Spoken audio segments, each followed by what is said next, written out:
All right, welcome to Now This Is Podcasting. I'm your host, Connor, and I'm here with former guest Calvin. Thanks for having me back. And unfortunately, no Jane today, but that's all right. I think we can handle this one. We're talking about The Harder They Fall today, and this came out on Netflix not too long ago. Kind of like to try and find some recent stuff. It's on streaming. It's easier to get to than like the theater.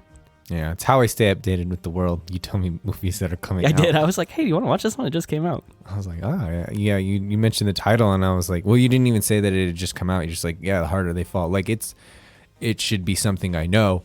And I was like, oh, what's that? And like, it came out like 2 days ago, Calvin. Like, oh, yeah. I haven't been on Netflix in a while. I was actually looking up the stats for this one. I was like, for a Netflix movie, it has a $90 million budget. I was kind of surprised by that. Like, and you can kind of tell it looks pretty good. And I was doing some more research about like Westerns and kind of why they're dying out and why they're not really big popular movies anymore. Is because like just the price tag on them to make them look authentic. You have to build so many sets and, you know, all the costumes and everything. You have to, if you want it to look good, you have to like spend a bit of money on it. It's not like it used to be, you know?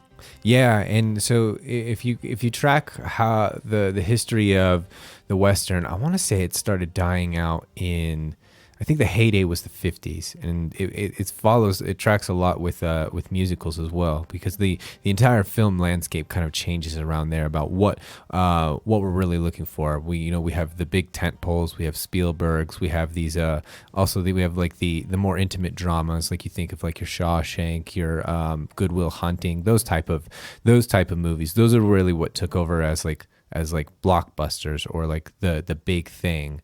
And then now obviously we have superhero movies. Right. Like which is just like, that's the only movie anybody makes anymore. Yeah. We have a couple, we have this one, and then we're doing another review on Anonymous Animals, which came out recently. It actually came out the same day as Eternals, but we are not reviewing Eternals. I actually went and saw it. It sucks. Did you? Yeah, it's not very good. But I like that we're picking stuff that is not a superhero movie to review. Yeah, there's only so many that I can, only so many times that I can sit there and say, well, yeah, it's a Marvel movie. Yeah. I mean, I feel like you could go back to any one of our episodes and on those, and you would get the same feedback each time. It's just like picking apart little different things each time. You could just change the character's name and the title of the recording we're doing, and it would essentially be the same problem. Yeah, we should just become a Marvel podcast and then just never change the recording, but just keep changing. That would be amazing. that'd be the easiest editing I've ever done. Yeah, and every single episode has the exact same number of views. Right. Now we crack the code. That's it. So I like to do the box office stuff. I mean, obviously you can't figure that out with this one, and I couldn't even see, like, sometimes Netflix will come out and be like, oh, 7 billion people watched it on like the opening week or whatever. They didn't even have any stuff like that. Yeah. So I don't really know how well this did, but it's just an amazing cast. There's so many people in it. Mm-hmm. So I assume that enough people watched it, and there's maybe some talk of like a sequel even. So that's unfortunate. And for it's directed by Jeyems Samuel. He also did Jay-Z Legacy. I think it's like a documentary about Jay-Z. And then he did another Western in 2013 called They Die by Dawn, and it's about like 4 outlaws, and they kind of have a showdown to see who's gonna get the bounty or whatever. So I mean, I guess he likes doing these Westerns, which they're neat, and I kind of like the style of this one. But what's like your first impression of this movie? It's a Western, through and through. Like, all the genre conventions are there. It's stylish, it's moody, it's got some funny side characters, some deranged side characters. Your lone wolf protagonist who's spurned his love interest in the name of duty, revenge. You gotta be a man and out there and like, I love you, but there are bigger things in the world. So it's fine, but it's nothing more than entertainment. Yeah, I agree. I think especially the relationship between Nat and then Stagecoach Mary, it could have been better. I didn't love that. It's hard to, I think, connect with any characters in this. You really just have to kind of fall in love with their mannerisms or their actors. Yeah. And I think all the best characters are the ones that aren't like your protagonist and antagonist. I think the side ones are probably more fun to be around. But my first thought is like, it's kind of a neat stylized Western. I know you haven't seen Django, but this like has a lot of like the same aesthetic and like look to it as Django does. I like the soundtrack is interesting with it. That's like kind of the first thing that popped out to me is like, this is not something you'd expect to hear in a Western. And I thought that like fit in pretty well with it. And you know me, I love like the costumes and the wardrobe. I think what's really neat is like everyone kind of has their own sort of silhouette to them, and I think like that's one thing I do like about costumes is when you can make characters look unique based on like what they're wearing, and you can tell who the character is based on what they have on. Like Nat, where has his like a poncho on, which I think is super cool. It's just like kind of the different looks of each of them. I thought was really neat. I love hearing you talk about costumes because I love it. It's honestly one of the things I pay attention to least. Yeah, well, that's why that's why it's good that we're both here together. We have different perspectives to bring to it. Yeah, exactly. I love that. But this movie is bloated. It's 2 hours and 20 minutes long. I wouldn't say bloated, actually. I feel like it takes so long. It does. To introduce, like the first 45 minutes, I feel like is just introducing characters. I think that's necessary, though. There's too many here. That's my note is I think there's too many characters, and that's why kind of it feels long. I kind of just wish it either focused on Nat's gang or it focused on like the Rufus Buck gang. I think it takes a long time focusing on one like A plot and then moving to its B plot for a long time and then moving to its A plot for a long time. It either needs to bounce back and forth faster, or I think it needs to be about one gang and the other one just kind of pops in really quickly. But it's like it feels like it's a movie about two different gangs put together. Yeah. And they're not like, it would be nice too if there was more times that they interacted. Like little bits of each gang like meeting up throughout the movie and then finally coming together for the big battle against each other. I think about like Tombstone. Like that would be to me a good example of like the two sides squaring off like often throughout the movie. Like they do like little battles here and there, and then you have like the real big kind of climaxes towards the end. And this movie, I think it goes way too long with kind of like nothing happening. It's a lot of prep for the climax at the end, and like there's not a lot going on, it feels like, for a lot of this movie. Yeah. So I find that it's not ultimately interesting or necessary, but I don't think it affects the pacing so much, and I don't think that it's too long for those reasons, because the Western is all about that slow burn. And if you're gonna have, this is my problem with every superhero movie, they're too short when you first introduce these characters, because they want if you were going to introduce all of these characters and then give them like some bad guy that they have to fight in their movie, it's too short. You need to focus on one or the other, which is why a lot of the sequels do better than the originals. Yeah, I could see that. At least in my mind, it's like as functional stories, the sequels are generally better than the original one. Well, yeah, I mean, it's like that's why you get your Avengers team ups that do so well. It's like because you're already familiar with the characters, so now it's just about the conflict, and I think that's why like those to me are like more interesting to watch, because it's like, okay, I don't need the background because I already know them. Yeah, I say that, but I actually hate. But those you don't like those a lot, so you kind of. Like proved a point for something you don't like. Yeah, I don't think it's not necessarily like the Avengers ones. It's more of like the sequels within each character's story. Like Thor, like Dark World being better than the original, which isn't hard. Yeah, that one's rough. Do you want to get into like the look of this movie? Yeah, I love the look of this movie. Yeah, that's what I said. I think it's cool. Like it's real stylized. Like there's a lot of like just shots of people kind of standing and like the wind's blowing at them, and it's just like this really neat dramatic shot that no one would ever do in real life. Like no one just, like I think about the shot of like Trudy just standing on she has her horse just sitting on the railroad tracks, and it's just this great shot. And it's just, like I said, I love the silhouette. I like everything about it is really cool, stylized shot. Yeah, because the close up too. Yeah, because like people don't just do that, or like there's cool shots of like the whole Rufus Buck gang on their horses, and it's like I said, it's got the score going on. Like everything's working really well together to like put together this really cool shot.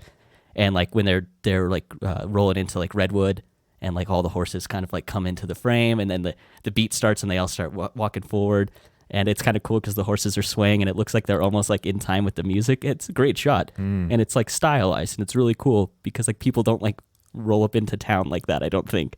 Yeah. So I like the style of it. But it kind of gets, I guess, like a little tired after a while, Yeah, and I think that might be more your problem with the length of this, is just how many times they reuse shots that work once. Yeah. And not a second or a third time or a fourth time. Yeah, like I talked about all the horses riding up. It's like they get rescued from the train, and it's all the horses there. And then it's like one scene happens and it's them. It's like the exact same shot of them going into town. And it looks cool, but I wrote like, it's tired. You already did a cool thing once. You can't like do it immediately after. Yeah, without changing up something significantly about the way you've set your set pieces or your camera. Yeah. Doing it the same way, it takes away the magic of why it worked in the first place. Exactly. Another thing I thought was so weird about this is the opening credits. Yeah. So it has like kind of that shootout at the beginning with Nat, and then it immediately like it's like it's on a camera reel. It's like it's a real film. It just kind of stops, and then the director's name pops up to let you know that he directed it. And then it goes back to the movie for like a couple frames, and then the credits start. And it's so odd. I was watching it with Hannah, and she was like, "What the fuck is going on right now?" I was like, I don't know. It's the weirdest like choice I think of like editing that whole thing together. And then it has the credits, which I think are kind of neat. It kind of reminded me of sort of like a James Bond opening sequence. Like I kind of liked it. It had cool like the images and stuff. Like it wasn't like, you know, just like shots directly of like the characters. They were kind of like painted up and drawn different. I thought there was cool stuff in it. So it reminded me of kind of like a James Bond open. I thought that look was neat. Yeah, it's more of a classic Hollywood thing, putting all of the credits and the characters at the beginning and then making it a little bit more stylish. I like too that it was like it had like Nat's gang, and it finished the credits for them, and then it was like Rufus Buck gang. So I thought that was cool. I think it's like neat stuff there. But then at the end of those credits, it pops up the director's name again. It's like we just saw it. So I don't know. It's a really odd choice. I thought it took me right out of it right at the beginning. I was like, wow, I thought like my Netflix was broken. Yeah, and I think that's like it's part of the aesthetic choice to do it that way too. Is it makes it fun, and we're not taking ourselves too seriously because this is a really weird way of editing this together. And just to let you know, this is what we think of ourselves, right? Which is strange. It's like half like self-indulged and half self-aware, but it's neither of those things. Yeah, it never seems to like. It never seems to like hit kind of the way I think they wanted it to. Mm-hmm. I mean, it's fine. I think there's enough neat stuff in this movie to make it worth watching. But I think I watched this like twice to prep for this, and I was like, okay, that's too many. I was like, that's enough. Yeah. I think probably all the best like cinematography, it all takes place on the train scene where they're doing the jailbreak. I want to get more into that later, but I do want to bring up now that I think like that's the peak of this movie, at least like cinematically. I think there's so many cool shots in it. Like there's cool action beats in it. The camera's moving around well. I think there's a lot of cool stuff in that scene. So like, yeah, as far as the look, I think like that's like the peak of this movie. Yeah, I would say so. Like I find a lot of those shots to be a little bit over dramatic to the point being melodramatic. Right. But they're certainly not without like they're more style than substance, but that's the purpose. That's the point. Yeah, here. that's why I think they work. It's like, okay, like it's on purpose. So I think it is fine to me. It's no Evil Dead where they're just fuck it. Just, oh God, just roll. I don't want to talk about that movie ever again. That was such a rough one to get through. I did think another part of it that I was really interested in was like the language. It seemed like a weird mix of kind of like Western like slang and then like Ebonics. And like they all kind of sound like Samuel L. Jackson, but like in a Western, like they're calling each other motherfucker all the time. And I thought that was really interesting. And so I was looking more into it, and Ebonics kind of gets described as like slang, but I guess like linguists kind of it's not really that. It's more of its own language because it actually has rules it operates on, where slang doesn't. It just has different rules than like the Queen's English. And then I looked into it even further because I was like, Ebonics sounds like it's probably offensive in the wrong context now. I mean, it sounds like it could be, even though I guess it used to be like the academic term. Mm-hmm. But it's a African American Vernacular English, or AAVE is the new term now. So you like language stuff, and we were always talking about accents, and so I did my own little research. I thought you'd find that interesting. I do find that interesting. I was thinking, and honestly, I was thinking that when I was watching the movie, because after watching The Witch, and understanding like what it takes to be period accurate, even when it comes to like set pieces, like the types of barrels and wood that you use. A lot of people take liberties with how they create something that feels like this is their idea of Western lingo back in the day, and this is their idea of Western lingo as Black people would speak it. Yeah. And so I was like wondering, it's like, I wonder how much they actually cared here. Yeah. I didn't care enough about this movie to like really look at, because I was sure like they were more lazy with it than certainly Robert Eggers is with with the Witch, because nobody's a film loser like he is. But I thought it fits. It's like that's the style. I mean, this is like an African American cowboy movie, like, and so it fit to like throw some of that vernacular into it, even though it may not period accurate. But like C.J. Seiler, who plays Jim Beckworth, he's like the little quick draw kid. Yeah. He's like the best at it, and it's so funny. He plays like the blue Power Ranger in that Power Ranger movie that came out a couple years ago. I didn't even know that. I don't remember that existing. But he's like a nerdwad in it, and then he's like the slick shooting like quick talker in this, and I thought he was awesome. So like every time he has some dialogue, it's always really funny, and it's always like it's just this neat like vernacular he has. I thought it all sounded really cool. So yeah, I like I said, I usually am not big on the language stuff, but I found it interesting, and I was like, I should do a little more research on it. So yeah, that is interesting. We can move on now to like maybe more into the characters. Like I said, there's a huge cast here, like Jonathan Majors. Like recognize him. He's like in the last episode of Loki. I also watched Lovecraft Country not too long ago on HBO, and he's like the main character in that. Zazie Beetz from like Deadpool 2. Yeah, she's in a lot of things too. Yeah. Damian Wayans is in this, Damon Wayans from New Girl. It's just like every time I looked, Lakeith Stanfield is in Atlanta. Idris Elba. Yeah. What is her name? Regina King. Yeah, Regina King. I love Regina King. Like, first of all, she is like crazy attractive. I mean, her eyes. Like, I think she's like pushing like 40 or 50. Well, holy shit, man! Like, she looks younger than me. Yeah, she's great. I didn't love her. I think the last thing I saw her in was the Watchmen series. Yeah. I think she's fine in it. I just don't like that series very much. Yeah, we talked about that. I think that's something that you should revisit because I think it's a little bit. It'll be a little bit different now when you watch it than when it first came out. Yeah, I think when we talked about it, I was like, it's so politically charged and politically charged time already, and I was like, it's very saturated in our media already. And I was like, I can only handle so much of this right now. So you're probably right. I could go back and see that one, but I just like, I was like every scene, especially at the beginning where they're introducing a new character, I was like, oh, I recognize them and I recognize her, and it is an amazing cast. And while I complained about it being kind of bloated, I think in terms of how long it takes to introduce everyone, it is cool to like, it is a great cast, and I think it's really cool. And I don't think anyone is like utilized badly. There's a lot of side characters, but I don't think it doesn't take too long on them. It's like they're in it enough, It's like the real point is like Jonathan Majors' character and Idris Elba, who he's not even really in it a ton, and he barely talks, but it's like Idris Elba's character, he has such like a presence in the movie that it's like he doesn't need to do much. Like I love the scene where he's just they get to Redwood and he's just tearing the peel off the orange, throwing it, and he almost says nothing, and it ends up in a fight, but like he doesn't need to do anything to be the most intimidating guy in the whole film. Like I think he's great in it for a guy who barely talks. I think he did a good job. Yeah, he's wonderful and fantastic, and I mean I love the sound of his voice.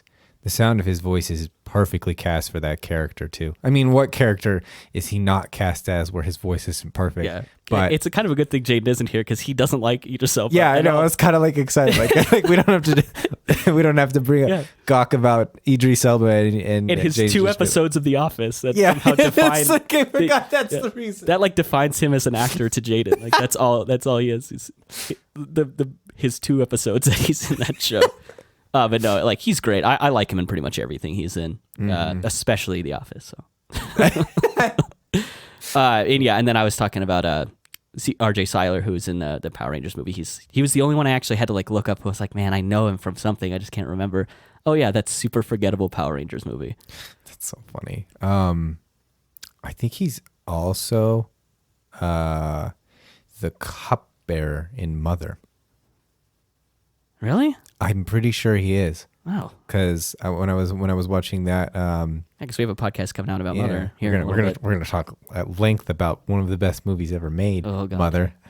We'll have to look that up. Yeah. For that episode to make sure we're we have a callback to The Harder They Fall. Yeah, exactly. Tying the universes together. Right. One kind of problem I did have with the characters, and I think I kind of talked about it in my first impression part, is there's not like one that I really latch onto or super care about. Like Nat is kind of like he's more of like an anti-hero, but it's hard to have an anti-hero when you don't really have a clear-cut bad guy, because I think the movie is trying really hard to give Rufus Buck this kind of redemption arc. So it's like, who am I supposed to root for? Like, do I want Nat to get his revenge? Like, which is like I think it's like well suited. Like, it's not like a flat revenge story. It's like it seems deserved that he would want to go out and do this stuff. So I think that's set up well. But then to have revenge on a character that the film is trying to make you have sympathy for, I think also doesn't work. Yeah, and it's So I also don't know, weird yeah. that they decide to give him a redemption arc in the last 2 minutes of his screen time. Like literally, like he is absolutely ruthless and heartless at any opportunity allowed him to make a decision. Yeah. He makes the most awful choice he can to control and rule by fear. And so then you get the end, and it's just like, I gave you that scar so I could see when you were coming here. I would think that would be to kill him, because I thought so too. Because obviously, like you killed his parents, like he's out for revenge. What's the point? Well, I wonder if that's how it started. Is it was like a mark, so he knew him coming, and then after all these years, he like had a change and realized, oh, I was pretty crappy then, and now I need my redemption, and I'm sorry. But that's what I'm saying. It's like it feels like it's a movie about two different gangs, like, and their leader, where it's like pick one. Like if it's just a movie about like Rufus Buck, and it is about his like redemption or whatever, then like make that movie. Or if it's a revenge movie where Nat is trying to, he's getting vengeance for what happened to his family, then just make that movie. It's like I do think it's bloated. It's two stories that I don't think like skipping back and forth like works very well. I think you got to pick one or the other, and that's why it's hard for me to like care about either of these like kind of your two main characters. That's why I end up like caring more about the side characters. Yeah, because they're not in the way. Yeah, and it really is like the whole idea of Redwood being a paradise, and making that town that's his goal. That's like to give like black people sanctuary, and keep the homesteaders off. Like that's his point in his character arc. So you actually kind of feel like he's a good person for doing those sorts of things, but it doesn't feel like anything here. Like what we absolutely just needed to leave that out. Like they were just imposing a tax on the city. I didn't understand why that was in it. Yeah, because it makes you feel like he's a good person, or like you're going to, or like, this is, he's just pragmatic in the way that he's going about his business to keep everybody safe, but he's just shooting people left and right. Yeah. I don't know. I think the characters are fine. There's just no one to like care about, I think, enough for this movie to like really hit. That's kind of like the one kind of thought I had was I was thinking about like, and I won't like compare this movie very often because I don't think it's like this character is especially good, but I thought a lot about like Jack Sparrow and why that character works in like, because no one in this movie is like especially likable. Like they all have some quality to them that like, like they're an outlaw or something like that. And that's kind of like how Jack Sparrow is. But like Johnny Depp brings so much charisma to that character. And even though he's like not liked, like he gets left in a cell, like his old crew maroons him. Like he's not a likable guy, but there's like that movie has so much humor built into it and humor built into that character. And there's so much charisma with that character that he becomes likable. Like Idris Elba and Nat's character, like neither of them have a ton of charisma. I don't think. I think they are playing a character well, but like there's not like that quality to it that like a Johnny Depp has. And there's also like this movie is not funny, so it doesn't have like that crutch to be like, oh yeah, he's kind of a crappy guy, but he's the funny character in it, which is what you get. And I'm not like trying to praise like Pirates of the Caribbean. I think they're fine. But that's the kind of the idea I had as I was like, well, that's why like that character works in that is because there's like comedy built into it and there's charisma built into it. And like, that's why even though he's not likable, people still like him. Yeah. Because it's a self-deprecating character. Yeah. And on top of that, he's one of the most unique characters that we've seen on screen in terms of idiosyncrasies. Yeah. That's believable. Oh, there are plenty of characters just like him in like, I mean, just take like everybody in David Lynch's Dune. Everybody there is ridiculous in terms of their idiosyncrasies, but none of it's believable. And that's really the legacy that Johnny Depp brings to Jack Sparrow and how none of that is here. Yeah, and I'm not saying you can do the same thing in this movie. I'm just saying I was trying to figure out in my head, like, why is he so likable in those movies and these guys aren't very likable in this one? So that was kind of like a thought I had. Do you want to get in like to some of the scenes? I think there's a couple like good ones in this that are worth going over. Yeah, sure. Which ones what you have on mind? So I think the big one I think I like the most is like the peak of the movie is the jailbreak from the train. I think I had talked about like Trudy, like she's on the tracks and everything, and I love that the conductor gets out of the train. He's like, "What are you doing?" And he starts to say something, and she just shoots him. And Cherokee Bill is there. He's like, he might have just been saying nincompoop. Yeah, And she's yeah. like, anyone who starts with ends like deserves to get shot. I just love that. Yeah. And then like when they get on the train, Cherokee Bill is like I think one of the best characters in this because he's like, I'm not a violent man. He's like, but he's like, you're around a bunch of violent people, but if you do anything, like we will be violent. And him moving through the train, and it has a cool action beats where he's like, pulled out the knife and he's slicing guys up.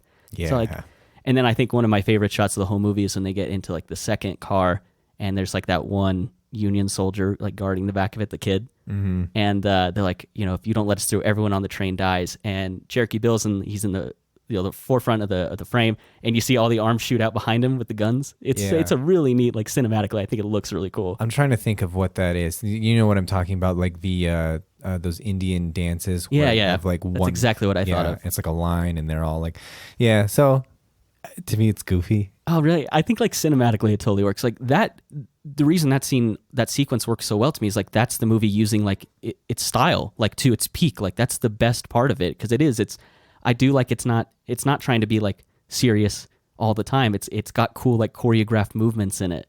And so that's why I think I think if you take it not seriously, because what I was going to compare it to is you're not going to be happy about this. It's when someone described the one of the last scenes in Game of Thrones where Daenerys is walking out and the dragon's wings unfurl behind her. I think we made fun of that in a different podcast because I think it's so goofy. Yeah, and it absolutely is. And I think those things are similar here. Obviously, it's melodramatic in Game of Thrones, and here there's a little bit more levity because there's no. These characters are just building their archetype. They're building their myth, and it's kind of it's easy, it's fun for them. Yeah. So it's the same type of shot. That's why it bugs me. But it's like the tone. They're very different. It's totally different. Yeah. That's why I think it works here because it's like it's a fun style where I think in like Game of Thrones it's like trying to be taken seriously, and I was like, this sucks. Yeah, absolutely. I like that a lot. And then I think it has some of the best dialogues too. Like Cherokee Bill's got the kid. He's telling him, he's like, oh, we'll shoot your son. And he's like trying to do the countdown, and Trudy just starts shooting the little kid. She's like, Cherokee Bill's like, Trudy, I love my countdown. Which is funny because he kind of turns that whole countdown thing on its head like later on in the movie, which I really loved. But it has some of the best dialogue in it, it's funny when he does shoot Jim, and he's like, why do I always gotta count so slow? I love it. Trudy and Cherokee Bill are like, that's some scrupulous shit. Like at the same time, it's got the best dialogue. And then once they get Rufus Buck out of his little cell, and they go to start killing all the other Union soldiers in the back of the train, and it's cool. Like it's like the movie really leaning into its style. It's like slow mo, and you got all the shells hitting the ground, and you got the smoke from the the revolvers, and Rufus Buck's just walking through, putting his hat on slow. I think there's a lot of cool stuff in it, and like. That's why I think this is the best part of the movie. This is it really leaning into the style. And it's like, then they get away from it, and that's when like it feels long. Because like that sequence is actually pretty long, but it just feels so slow the rest of the movie compared to that one. Yeah. Because we don't care about the characters, but we give them too much screen time. Right. So if you don't have anything to say, anything more about that, I really like when they get to Redwood and there's the scene with the sheriff eating a steak. And he's trying to sound like this real badass, and you realize he's just talking to himself, like prepping for it. This movie doesn't have a lot of like comedic bits that are like, I think, comedic on purpose, but that was one of them, and I thought it was awesome. Like, yeah, that was a fun bit of camera work too, because it's set up in such a way, like, and it's cut in such a way. Oh yeah, that you totally believe that he's talking to them right then. Yeah, it's great editing because it's Rufus Buck and his crew have just walked up to it looks like the sheriff's office, and then it cuts right to the him.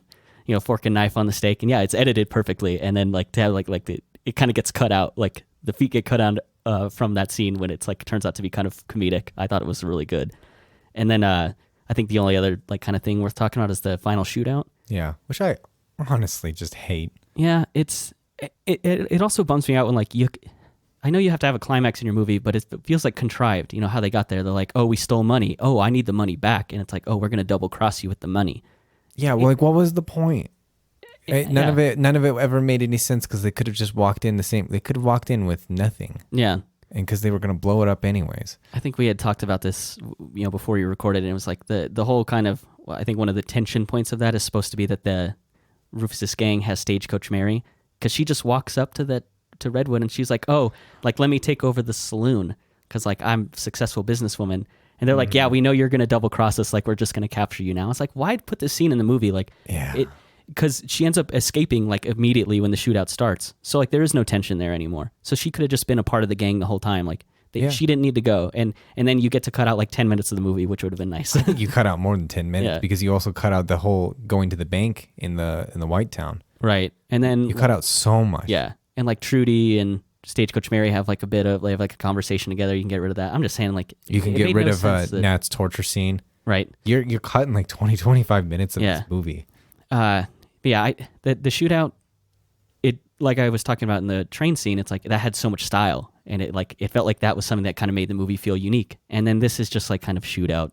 It wasn't, nothing special is going on besides like kind of these like sort of anticlimactic deaths, like kind of deaths I wouldn't expect. Like we talked about Cherokee Bill just like shooting the kid before he even finishes the countdown. I thought that was great. Yeah. But yeah, like what I really don't like about it is the concept of myth building around these characters. You know, obviously history is written by the victors and all of that. But when they shoot, they just don't miss. They're walking down the street like, bam, oh, there's a guy in that window over there, and like I'm not going to get ambushed. And it's beyond ridiculous. To the point that like I can't care because there's no concept of danger. They're like, but other parts there are like it's implied that there's danger. But guess what? Everybody's out of bullets except me. Oh my god, yeah, that's like towards the end where the Crimson Gang shows up, the Crimson Hoods. Yeah, and no one has run out of ammo this entire shootout. They shoot a couple times, and all of a sudden they're like, "Oh God, we got to reload." All 15 of them at the same time. Yeah. And of course they just get lit up by Nat and two guys. I think the marshal. Yeah, the marshal's still there with them, and it's like, of course that's going to happen. It's like I said, like that whole end sequence feels like so contrived to me, and it's just the only thing that makes it worthwhile. I think is like the lack of plot armor for some of like your bigger characters in it. Mm-hmm. Like Cherokee Bill's death, I thought was great. Like being outshot by who was it, Cuffy? Yeah, Cuffy. Yeah, I think she's great in it too. She's a fun character. Mm-hmm. Like I said, like I think all the more fun characters, all the best ones are the side characters. Yeah, honestly, just like if this had been plotless, it would have been better. Yeah, you might be right. I think if you get rid of like the revenge story and maybe it is just like a gang that like, oh, we stole from Rufus Buck, like we gotta figure this out, otherwise we're gonna be dead. Yeah, like I think that hijinks. I think that would be better. Like get rid of the revenge story and then you don't have to spend so much time like building that up. Yeah, and it makes a more streamlined movie. I think that's a good point. Yeah, just give him someone carved a cross into his forehead, and that's just like his personality trait. Yeah. I do want to ask, what do you think about the movie starting by saying that like these characters or like these are real people, but this is like a fictional story? I wonder.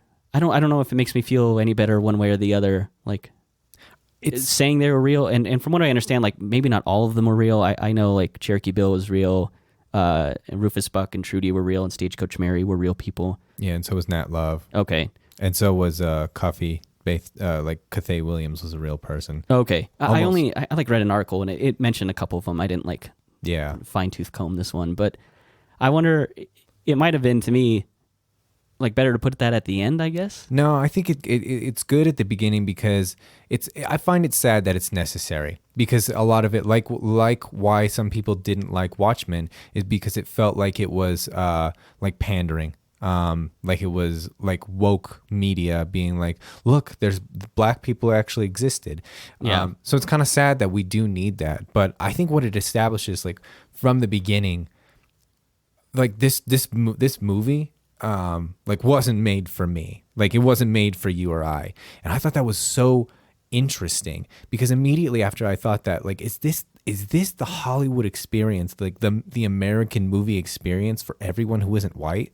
Like, I think that right there is what's the most important thing about this film is to share the minority experience when it comes to artistic depiction, simply by telling a story in a very formulaic genre that's very established with people that look different than what you would expect to see as the main cast in that said genre. But I think this film is like more like escapism for black people. You know what I mean?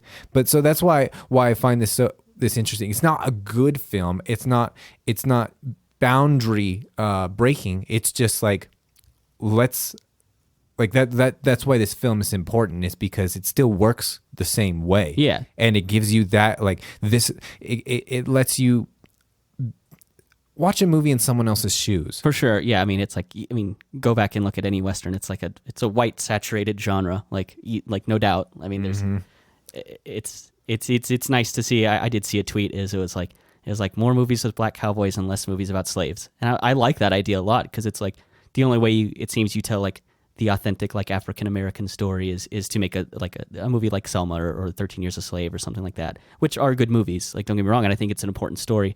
But if that's all that's being told of like that whole people group, like, I think you miss out on like still good stories, you know? Yeah. Like I said, like, this movie I would not call this movie like good. It's not, it's fine. Yeah. And I think I saw that tweet. Yeah. And it was from, well, I mean, the icon was of a, the avatar was of a black person.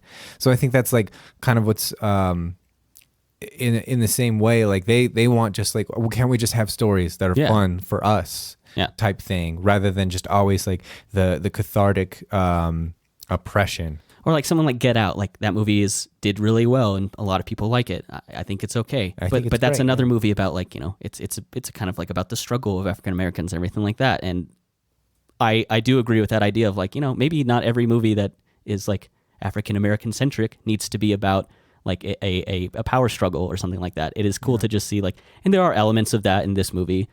But it's not heavy-handed with it. I mean, it's like kind of subtle, but that's not what the movie is about. So it's cool to see a movie that's just like, these are just black characters in a Western. Yeah, like and it's fine. It totally works. Yeah, and like take Crazy Rich Asians. Like that's pure escapism for Southeast Asians, in a way that isn't going on about struggle. Yeah, I thought a lot about You'll Always Be My Maybe, which is about like an Asian couple and everything. And it is an excellent movie. But yeah, like it's not about the fact like that they're Asian. Like some of it has to do with it. Like there's some family stuff that plays a role in it, but it's mostly just about like a couple. They just happen to be Asian in it. And it was nice to like have the story. And that is an excellent movie. I think everyone should watch that one. Like, Keanu Reeves like plays a small character in it. He plays himself and he is so good in it. It's hilarious. But yeah, I think a lot about that. Like it's cool to just have a movie with, a certain ethnic group or whatever being the main cast, but that's like not the point of it. It's not about like the struggle or anything like that. So I like that. It's about the point of like representation, like, and without being pandering. Like, let's just make a movie about these people so we can tap into, there's a little bit of cynical capitalism. Let's tap into that market. Right. Everybody else is still going to watch this because they like that genre, because it's a white genre. Right. And then you have a new audience that's just going to watch it purely because it has black people. Right. I think maybe the reason I don't like these people are real, but the story is fake is like, well, how am I supposed to take this movie then? Like, am I supposed to take it seriously? Like, these are real people in a real story, but then it's immediate like, oh, but it's also fake. So I think that's kind of why I don't like maybe the wording of how they did it. So I was like, well, how am I supposed to take this movie? Like, yeah, I can see. Am I supposed to take these? Is it docufiction? Yeah. Am I supposed to take like these real people seriously, or am I supposed to just kind of enjoy this fictional tale? So that was kind of, maybe it's more the wording I had the problem with, but I do like the idea of like working these like real life people into a story that's like, it's cohesive to like have all these people together, even though I don't know the interaction that they had in real life, or if they even had any, or if they even lived at the same time. Yeah, but it's cool to like kind of have these like sort of legends of the West, all thrown together. I like that idea a lot. But you have any final thoughts on this one?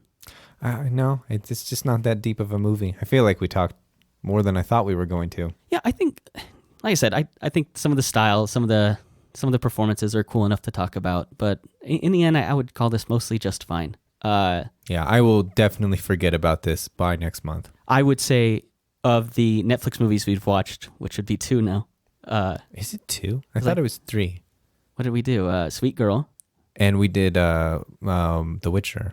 Nightmare we did. Wolf. Yeah, see, look at how forgettable that was. Maybe, that's okay. Yeah, you're right. So this would be the 3rd Netflix movie we've done. I forgot about Sweet Girl. Yeah. So.